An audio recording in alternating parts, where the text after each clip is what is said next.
In 2 Samuel 11, 2 through 27, it records that King David was walking upon his roof when he saw a woman bathing and desired her. He inquired and found that it was the wife of Uriah. So he had the commander of the army send Uriah out to battle so he would be killed. And then he took Uriah's wife as his own. Many people contend that the Ten Commandments are no different than other laws. It is true that there are other codes of law before God gave the Ten Commandments, and many are very similar, but there was one big difference.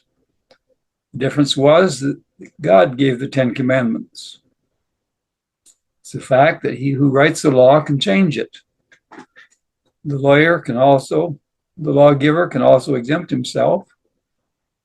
In addition, the judge who oversees the law can determine the punishment.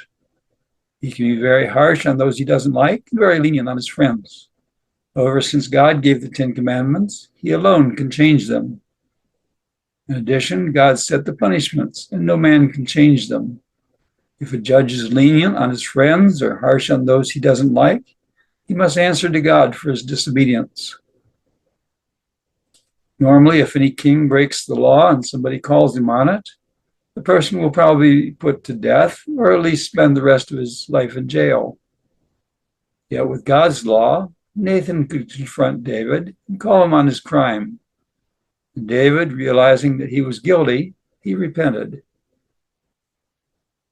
God established Israel as a people dedicated to serving him. When God established the Jews as a nation in the land that he had given them, he did not institute any government. The priests interceded for the people and taught them the law, while judges settled disputes. There was no kings or rulers. Every man was responsible to God.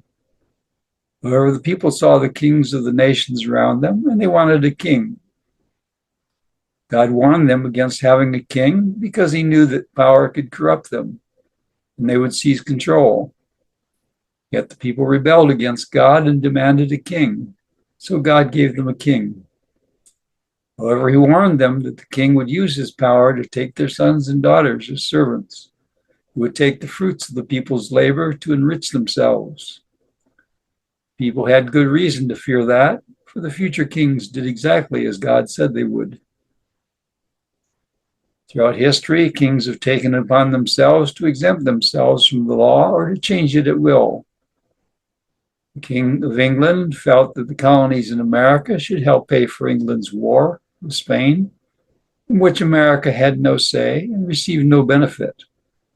The colonists declared their freedom and determined they would never be subject to taxation or any other law without their consent. They felt that God had given men basic rights, and no government had the right to take those rights away. In fact, they felt that the government was established for the purpose of protecting those rights. That was a radical statement at the time. They wrote the Constitution to guarantee that those rights were protected. The framers of the Constitution wrote the First Amendment to protect the church from interference by the government, and to protect citizens against government interference in their freedom of religious practice. The government was forbidden to make any laws that would restrict the freedom of religious practice and could not establish any official religion. They knew that if the government supported one religion over another, the citizens would be pressured to support it. The Constitution did not say anything about the church being barred from participation in government. In fact, they stated that the government they were creating would not survive unless the people sought the guidance of God and made their will known. They also needed to watch those that they elected to make sure that they obeyed the will of the people. They stated that if the people were not vigilant, the people in power would abuse their power and the people would lose their freedom. Framers envisioned congressional leaders would be elected and serve a term or two and then return home. They would receive some compensation for their time and the fact that they had to leave their businesses during the time they served. Representatives would be acting for the best interests of the people, since they would later return home and be subject to the very laws they passed. Since then, Congress has taken it upon itself to vote itself generous benefits. The parties have supported them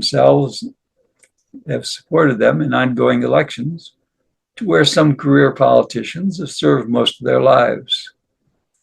Many today leave office far richer than one would expect from the salary they receive. The only exception I know of was President Trump.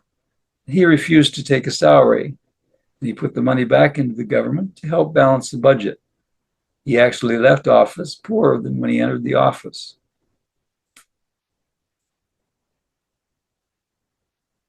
The Constitution allowed for a legislature voted in by the people and responsible to them. People would elect the representatives and would have the privilege of petitioning the government to express their will. Senators would be elected every 4 years and representatives every 6 years, which would require them to be responsive to the people if they wanted to be reelected. That allowed the people to have the final word, since they could remove them if they didn't do their job the way the people wanted. They did not envision career politicians.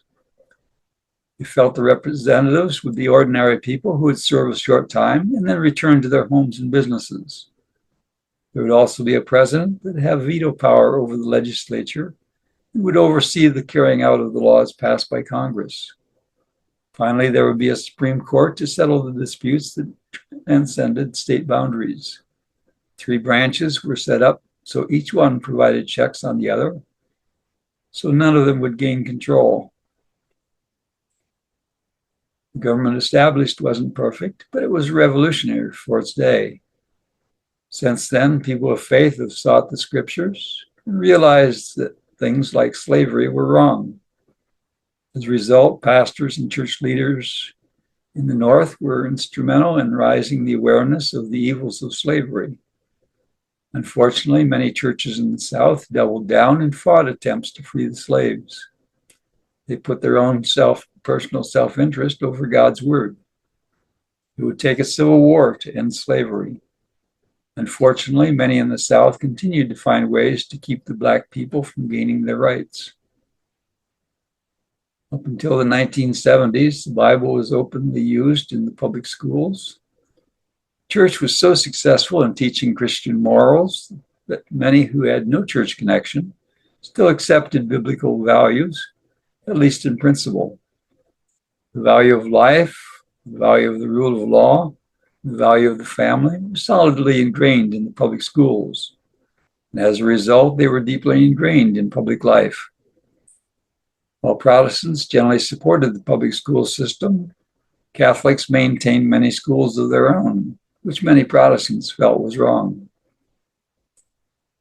Liberal judges in America developed the theory of separation of church and state in the late 1800s to deny public funds to church-related schools, since most of them were Catholic.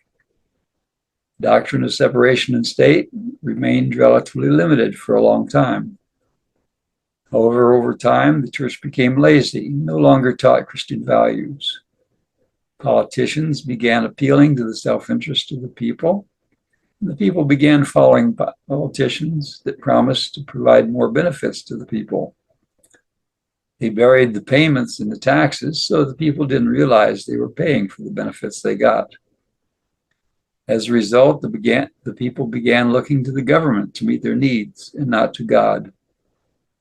As the people began getting hooked on the promised benefits, politicians began cutting away at the people's freedom and began to enrich themselves at the expense of the people. Politicians began threatening to remove the benefits if the people didn't do what the politicians wanted. People began putting their own desires ahead of the public good and ignored God's laws.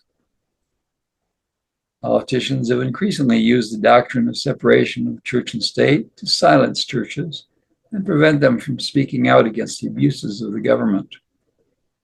It is now interpreted to allow the government to control churches while preventing them from interfering with the government.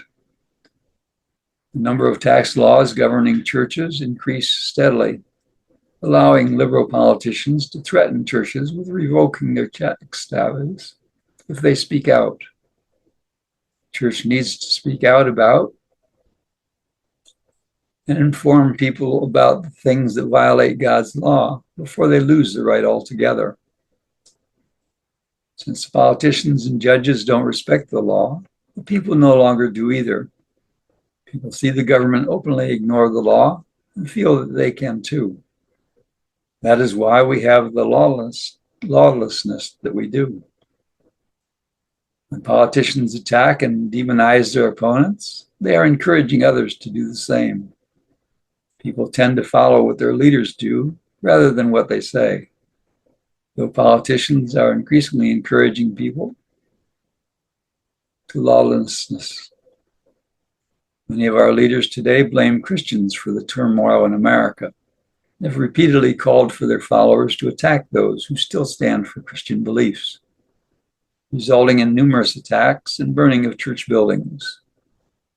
The IRS is putting increasing pressure on churches to silence them and prevent them from speaking out against the government abuse of power. The FBI has been investigating parents who speak out in school board meetings.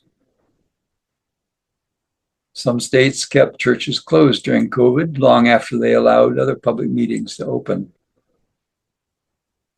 As a citizen, you have the privilege of influencing the government by voting for candidates. If a president or congressman violates God's will, you have a responsibility to vote them out of office. Voters allow these abuses to continue by continuing to vote the corrupt politicians back into office. You also have the right to influence government by speaking out against abuse. Our country was founded on the right to peacefully state your objections, and the government does not have the right to take that away.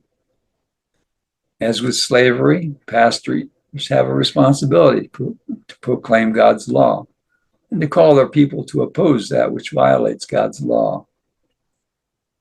Voting records of politicians are public records that are available to everyone. Labor unions can publish them for their members to let their members know what bills they supported and what politicians support the unions. And Planned Parenthood can publish lists of what politicians support abortion. The liberal politicians say churches cannot. Pastors should be able to proclaim God's word without government interference. And churches should be able to publish the voting records of politicians, just like anyone else. Most voters don't have time to go through the congressional record to see how their representatives voted, and it helps to have someone provide it. Don't rely on what politicians say. Check their voting record. Many people say that all politicians are corrupt, but that's not so.